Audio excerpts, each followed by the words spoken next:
안녕하세요. 건법부자 조건입니다. 안녕하세요. 유상목 법무사입니다. 네, 반갑습니다. 네, 안녕하세요. 네, 법무사님 요즘에 최근 그 뭐 기사에도 많이 나오는 이야기인데 전세가가 상승하고 있다. 네. 이런 얘기 주로 이제 아파트긴 하지만 네. 전세가 상승의 어떤 그 시장적 변화가 시작된 것 같아요. 그렇죠. 네. 서울 지역은 물론이고 음. 뭐 지방까지도 지금 맞아요. 전세가가 올라가고 있어요. 네, 그렇다 보니 네. 이제 과거에 그 전세 사기 뭐 이런 것 때문에 한참 이제 전세 인기가 없다가 네. 이제 뭐 금리의 영향도 있고 시장적인 영향, 공급의 영향, 뭐 그리고 또 기존의 그 임차인의 갱신 타이밍 뭐 이런 것들이 이제 복합적으로 그렇죠. 연결이 되면서 전세가가 상승이 되는데 네. 그러다 보니 과거에 그 전세 사기 이런 거에 대한 부담감 때문에 네.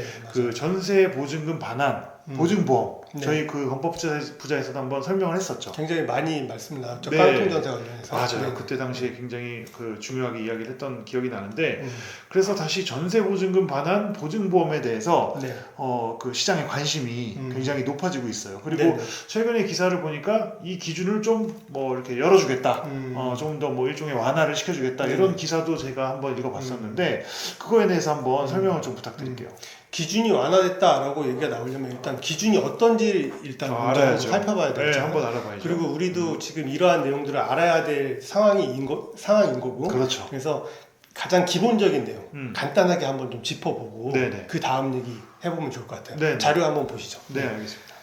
지금 일단 우리가 그 전세 보증금 반환 보증보험 증권을 발급하는 기관이 아, 이게 기본 내용인가요? 네, 엄청 기본 많네요. 제가 아주 간략하게만 설명드릴 거예요. 아, 네. 지금 이런 내용은 지금 이 표를 보고 시청자분들이 이 내용을 다 알아야 된다고 생각하지 않으셔도 돼요. 그럼요. 왜냐하면 지금 각각의 이 기관에 있는 위에 여기 네. 기간을 세 군데로 네, 나누셨구나. 네. 이 세 군데밖에 없습니다. 아, 네. 보증하는 기관이. 네, 그래서 주택도시보증공사, 허그, 한국주택금융공사, HF, HF, 네. 서울보증보험. SGI. 그렇게 세 군데서 네. 이 전세 보증금 반환 보증을 가입할 수 네. 있는데 그 요건을 정리하신 거군요. 네, 맞아요. 그래서 한번 내용을 볼게요. 그래서 대상주택. 대상주택. 주택이죠, 무조건. 네. 근생이나 이런 건 당연히 그렇죠, 안 안 되죠. 되죠. 네. 그래서 허그에서는 이제 넓어요. 범위가. 근데 지금 써 있는 대로 단독, 다가구. 다 되네요. 네. 네, 다 돼요. 단독, 연립, 다가구, 다중, 다세대. 연립, 뭐 다세대, 오피스텔 다 우리 되네. 뭐 가장 많은 건 아파트겠죠. 네. 특징적인 건 주거용 오피스텔도 네, 가능하다. 그러니까 안 되는 게 없네. 그 대신 이제 한국주택금융공사는 네. 그 주택 가격이 12억 원 이하여야 대상이 돼요. 그러면 허그는 주택 가격 12억 이하의 조건이 없는데. 네, 제한이 있죠. 근데 여기는 HF는 있다. 네, 맞아요. 네. 그리고 서울보증보험은 네. 아파트 물론 포함이고 오피스텔도 포함되고 특이하죠. 도시형 생활주택도 포함이 돼요. 네. 그래서 도시형 생활주택으로 보증보험 증권을 발급받겠다. 그러면 서울보증보험에 가셔야 그거는 됩니다. 제가 생각했을 때는 네. 허그에서도 가능할 것 같습니다. 안 될 거예요. 네. 그래요? 네. 이 도시형 생활주택이 네. 다세대이면서 도시형 생활주택인 네. 건축물이 많은데요. 그런 부분은 건축물 대장의 용도사항란으로 한번 확인을 하시고 그 해당 홈페이지나 네. 지사 네. 이런 데다 연락을 하셔서 구체적인 걸 한번 확인해 구체적인 보시라고. 내용을 한번 꼭 확인하시기 바랍니다. 네네. 자, 가장 중요하죠. 보증 대상 전세 보증금의 한도예요. 네. 수도권에서는 7억 원. 보증 대상 전세 보증금이라는 거는 네, 이제 보증을 가입을 할 수 있는 대상이 될 수 있는 보증 금액의 금액. 맞아요. 그래서 네. 예를 들어서 수도권 7억 원 이하라는 뜻이잖아요. 네, 이하. 그러면 예를 들어서 8억이면 안 되는 거네요. 안 되는 거예요. 그래. 네. 7억 원 이하. 보증서 발급이 안 됩니다. 네. 7억 100만 원이라도 안 되는 거예요. 네. 다만 서울보증보험은 제한이 없죠. 서울보증보험은 제한이 없다. 네, 이렇게 되어 있고요. 중요하네. 네, HF는 같고요. 같고요. 그리고 신청 기한, 네. 이것도 언제 이 보증서 발급을 받아야 되는지. 뭐 계약일로부터 언제, 그렇죠, 잔금일로부터 그렇죠. 언제 뭐 이런 네. 식으로. 네. 임대차 기간은 1년 1년 이상이어야 이상이어야 되고. 1년 이하의 단기 임대차는 네. 보증서 발급 안 되고요. 안 되고요. 네. 그리고 중간에 만약에 받아야 된다라고 하면 전세 계약 기간의 2분의 1이 남아 있어야 돼요. 그럼 2년 전세 계약이라고 치면 네. 그러면 뭐 3개월 뒤에 또는 6개월 이하 뒤에 전에만 접수를 하면은 중간에라도 가능한 거네. 그렇죠. 중간에도 가능합니다. 그렇구나. 네. 그래서 2분의 1이 경과되기 전에만 신청하면 언제든지 가능하다. 뭐 잔금 치르고 바로 해도 되고, 그죠? 그게 보통이죠. 그게 이제 가장 기본인 보통은 거거든요. 계약을 체결하고 나면 전입신고와 확정일자를 받고 네. 바로 신청을 하죠. 그렇죠. 근데 그 이후에도 할 수 있다는 거. 그렇죠. 네, 그 그건 이후에도 처음 알았네요. 가능합니다. 네. 네. 보통 신청은 이제 뭐 방문 접수도 가능하고 음. 그 네이버 부동산 온라인 접수를 할 땐 네이버 부동산, 네. 카카오페이, 토스 네. 뭐 이런 것들로 가능하고 네, 네, 네. 허그에는 허그 인터넷 보증이라는 별도의 사이트가 있어요. 아, 볼더 사이트가. 네, 이 사이트에 가면 아주 쉽게 설명이 되어 있습니다. 어. 네. 그리고 한 가지 또 특징, HF는 음. 그 공사의 전세자금 보증을 이용 중인 금융기관에서만 신청이 가능해요. 아, 그러면 HF의 전세자금 보증을 현재 이용 중이어야 그렇죠. HF에서 보증보험을 신청할 수 있다. 그렇죠. 아, 그럼 그러니까- 자기네 거 전세자금 보증 써야 보증보험 해주겠다 이 얘기네. 맞습니다. 네, 그게 아니면 이제 범위가 좀 좁네요, 그러면. 그렇죠. 범위가 좁죠. 범위가 그래서 좀 그게 좁구나. 아니면 이제 다른 데로 이렇게 가셔야 돼요. 아, 네. 뭐 그 서울 보증보험은 지사 홈페이지 지사에서 네, 홈페이지에서 처리하시고 신청하시면 네. 되고. 그리고 이제 보증 한도가 중요해요. 네. 보증 한도가 뭐냐면 전세 보증금의 아, 한도가 얼마 돈을 얼마 네. 보증해 줄 거냐 문제가 생겼을 그렇죠. 때. 주택 가격에 네. 담보의 몇 퍼센트를 보증해 줄 거냐 이 부분이거든요. 네, 네, 네. 그래서 전세 보증금 이제 선순위 채권이 없는 경우에는 네, 그렇죠. 없다고 보고. 네, 없다고 보면 전세 보증금이 주택 가격의 그렇죠. 일정 비율 네, 그렇다고 보고. 예, 선순위 채권이 있다면 네. 그 금액을 제외한 보증금이 예, 그렇죠. 주택 가격의 일정 비율 아, 그렇죠. 이렇게 됩니다. 네. 예, 그래서 보통은 공동주택 가격을 많이 쓰니까 네. 공동주택 가격의 140%예요. 공동주택 공시 가격 얘기하는 그렇죠. 거죠. 예, 공동주택 공시 그게 보증 한도다. 그 140%의 음, 담보 인정 비율이 지금 90%입니다. 이렇게 되면 140 곱하기 90% 해보면 아, 126%가 나와요. 그러면 자 이렇게 얘기를 해볼게요. 예를 들어서 계산하기 좋게 수도권에 보증금 5억인 네, 전세를 내가 가입을 했는데 네, 이 가격에 그 공동주택 가격이 네, 예를 들어서 3억이라고 치자고요. 네. 그러면 3억에 곱하기 140%면은 4.2억이란 말이에요. 계산 잘하세요. 그렇죠? 그러면 4.2억에 4.2억까지만 보증을 거기에 90%. 그렇죠. 여기에 4.2억에 곱하기 90%. 네. 그 금액만 해주겠다. 그 맞아요. 금액이 126%다. 네, 맞아요.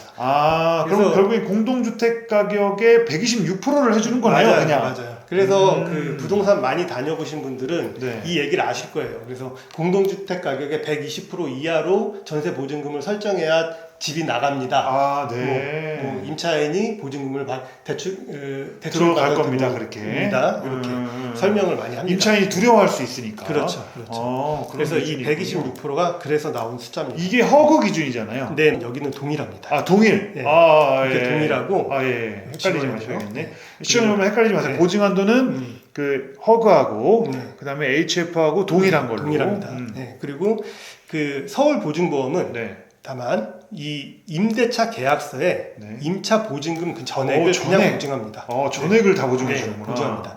그리고 아파트 같은 경우에는 그 보증금액에 제한이 없고 아파트 이외의 단독, 다가구, 다중 네. 뭐 이런 것들 이런 것들은 임차 보증금 10억 원 이내에서 보증해 줍니다. 그러니까 보증금을 다 보장해 주긴 하는데 네, 12억 원이면 10억까지만 해주지 나머지 2억은 못 해주겠다. 그렇죠. 그런 그렇게 뜻이군요. 됩니다. 어차피 뭐 12억이면은 여기 또 저기 HGI는 보니까 보증 대상 전세 보증금 한도도 없네. 네, 없어요. 야, 요거는 정말 그 임차인의 상황에 따라서 네. 이 세 가지의 보증보험 중에 선택을 좀 할 필요가 있겠다. 그렇죠. 네. 오. 그래서 뭐 지역별이나 아니면 어떤 상황별로 네. 정해진 게 아니라 정리 너무 잘 돼 있는데. 본인들이 스스로 필요한 것에 따라서 가장 유리한 곳을 찾아가시면 돼요. 네, 무슨 말씀인지 알 것 네. 같아요.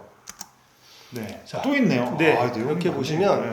이제 주택 가격을 그럼 어떻게 산정하냐 네. 이 부분이 문제가 되잖아요. 네. 그래서 그 보통은 이게 적용 순위예요, 순위. 1번부터 한 6번까지 있거든요. 주택 가격이라고 하는 거는 아까 그 공동주택 가격 공시된 가격 그렇죠. 그거 이야기하는 거예요? 그건 공시된 수도 가격이 있지만, 있는데 그거일 수도 있지만 네. 그게 없는 경우도 있어서 그 뭐 단독주택이라든지 담보 그렇죠. 보증 한도를 정할 때 가장 기초가 되는 주택 가격을 어떻게 정할 거냐라는 것들을 적어놨어요. 단독주택도 단독주택 공시가가 있을 텐데. 그렇죠. 네, 그래서 여러 가지가 적혀 있는데 뭐 신축 같은 분양 같은 경우에는 어떻게 또 새로 이제 그렇죠? 붙을 수 있죠. 신축 빌라도 그렇죠. 있고 그렇네요. 네, 여러 가지가 있죠. 맞아요. 그래서 그런 것들이 있을 때 네. 1번부터 6번까지 뭐 7번까지 이렇게 쭉 정해져 있는데 가장 기본적인 거 네, 1, 2, 이렇게 보죠. 3번. KB 시세 또는 부동산 테크 이게 네. 한국 부동산원에서 하는 거거든요.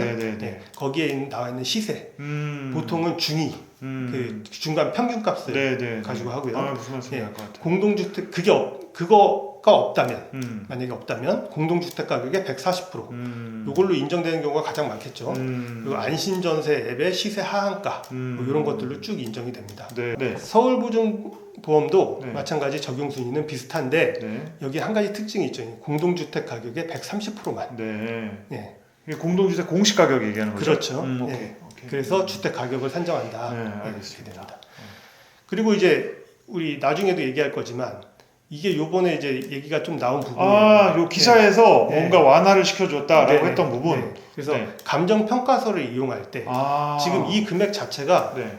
사람들이 원하는 한도보다 음. 낮다라고 해서 가입 문턱이 너무 높아졌다. 아, 그러니까 내가 보증받아야 되는 금액이라든지 네. 이런 거에 대한 그 기준이 너무 네. 약해서 더 보장받고 싶거나 이래야 되는데 가격이 너무 뭐 공시가가 너무 낮다든지 그렇죠. 비율이 너무 140% 이게 작아서 내가 인정받을 돈이 너무 적다든지 네. 이런 경우에 그 가액을 좀 높일 수 있다 이런 뜻이군요. 네, 맞아요. 네. 그랬을 때 이제 공사에서 선정한 감정평가 기관이 네. 감정평가를 할 수 있고 그 감정평가일로부터 3개월이 지나지 않은 것만 인정해서 주택 가격을 산정해 줄 수 있다. 그래서 그 감정가가 네. 그 뭐 예를 들어서 공동주택 가격이라든지 뭐 이런 거 대비해서 높으면 네. 요 기준에 3개월이 경과되지 않았다면 인정해 줄 수 있다. 그렇죠. 아, 네. 그러면 이제 다소 유리해 줄 수 있겠네요. 그런 효과가 있을 수 있다라고 있을 수 생각을 있죠. 하는 거죠. 네. 자, 보증료. 가장 중요하죠. 이 보증료. 네, 보증료. 네. 이거 문제 냅니다. 좀 네. 이따가 0.115%에서 0.115, 네. 0.154%까지 네. 네. 이렇게 되어 있고 0.154. 네. 네. 그러니까 이제 우리 보통 이제 보증금이 한 5억이다. 네. 그럼 대략적인 금액이 계산이 되겠죠. 네, 대충 뭐 55만 원? 뭐 이 정도? 역시.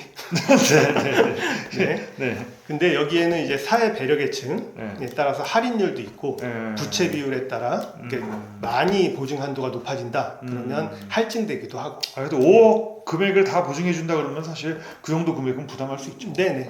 안전하게 가는 거니까. 그리고 HF 같은 경우에는 0.02에서 0.4%, 네. 0.04% 굉장히 저렴하죠. 네, 그렇네요. 네. 훨씬 저렴하네. 아까 가입 대상이 조금 좁은 대신에 네. 조건은 굉장히 좋죠. 네, 보증금은. 그렇네요. 예. 그리고 서울 보증보험은 0.183%부터 0.2%까지 가장 비싸죠. 그렇네. 네. 그 대신 아까 좋은 점은 한도가 없다. 한도가 없다. 네. 그래서 제가 지금 전반적으로 보니까 이제 말씀하기 전에 네. 이거는 정말 그 임차인 또는 그 들어가려는 그 주택 그거의 컨디션에 따라서 네.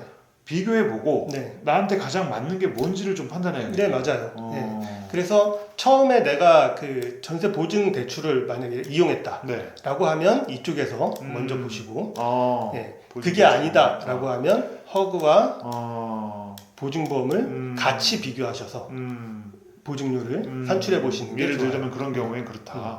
그리고 홈페이지에 들어가면 마치 그 하나의 문답 형식으로 네. 임차인입니까 임대인입니까 뭐 이러면서 한 칸 한 칸 넘어가는 걸 한 1분 정도만 해보면 가입 대상이 되는지 안 되는지 얼마가 나오는지까지 다 나와요. 그래요. 그래서 그거는 홈페이지에서 각 홈페이지에 네, 이용해 보시면 네, 좋겠습니다. 네. 이 기타 요건 마지막으로 이제 말씀드릴 건데 다 동일해요. 세 군데 다 네. 동일하게 등기부상 권리 침해 사항이 없어야 돼요. 네. 이거 항상 확인하셔야 됩니다. 그렇죠. 등기부 확인해야죠. 가처분 항상 등기부등본 확인하셔야 되고 선순위 채권이 있을 때 주택 가격의 60% 이내에만 근저당권이나 이런 것들이 있어야 돼요. 네, 무슨 말씀인지 예, 초과되면 대상 아예 안 됩니다. 선순위 채권이 그러니까 뭐 근저당권이라든지 네네. 예, 그런 채권이 네. 있는 경우 네. 주택가액의 60% 범위 내에서만 그렇죠. 가능하고 네. 또 어차피 선순위 채권이나 이런 것도 제할 수 있잖아요. 그렇죠. 네, 그렇게 계산을 해야죠. 네.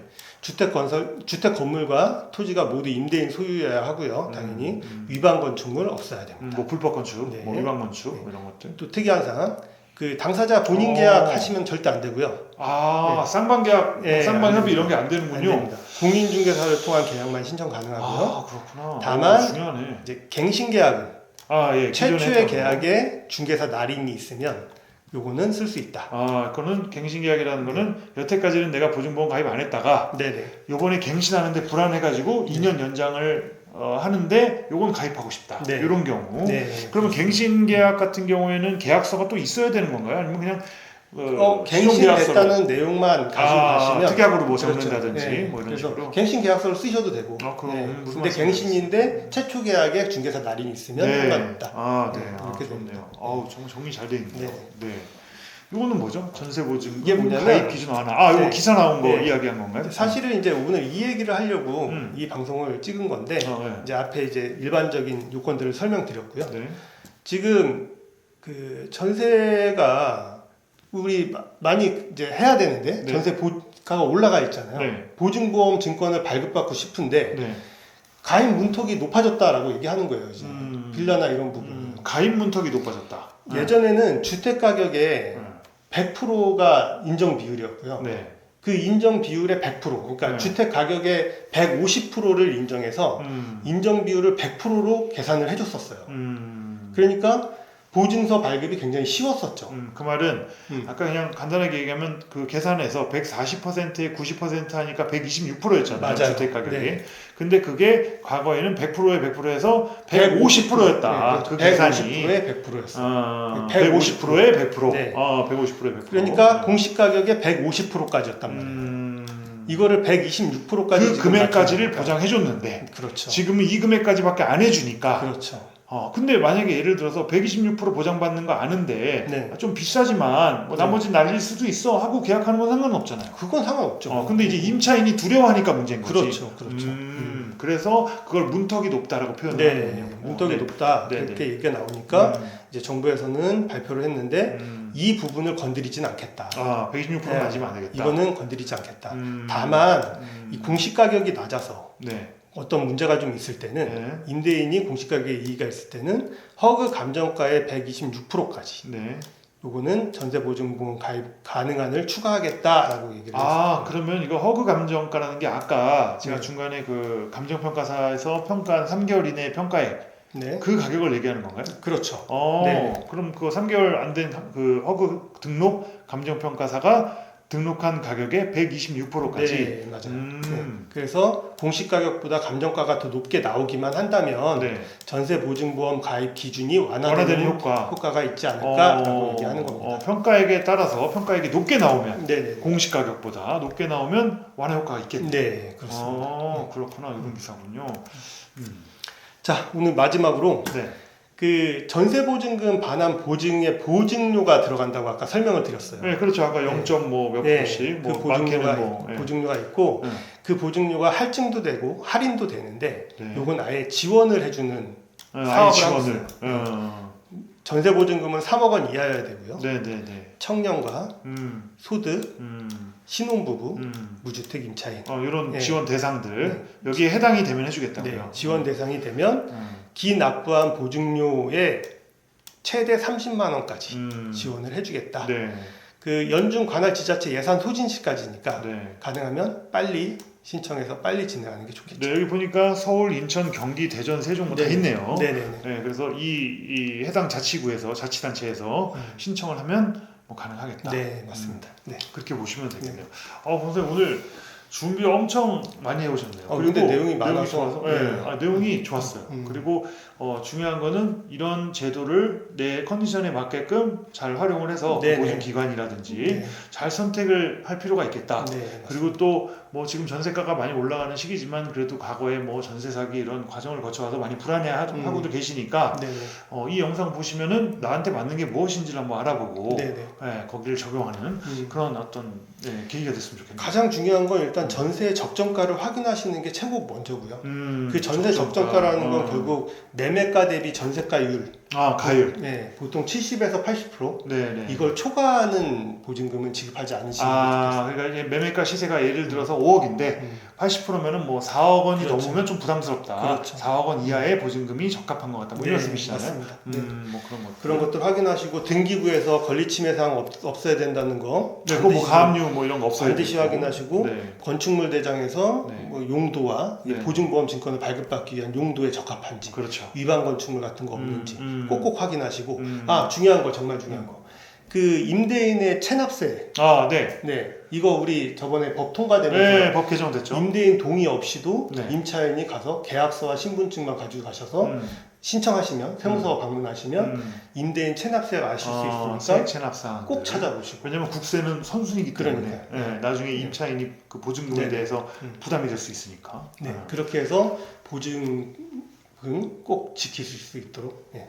아, 오늘 본사님 긴 시간 네. 정말 좋은 내용으로 네. 이렇게 전달해 주신 거 감사드리고 네. 오늘은 여기서 마치도록 네. 하고 다음 시간에 또 뵙는 걸로 네. 하겠습니다. 네. 감사합니다.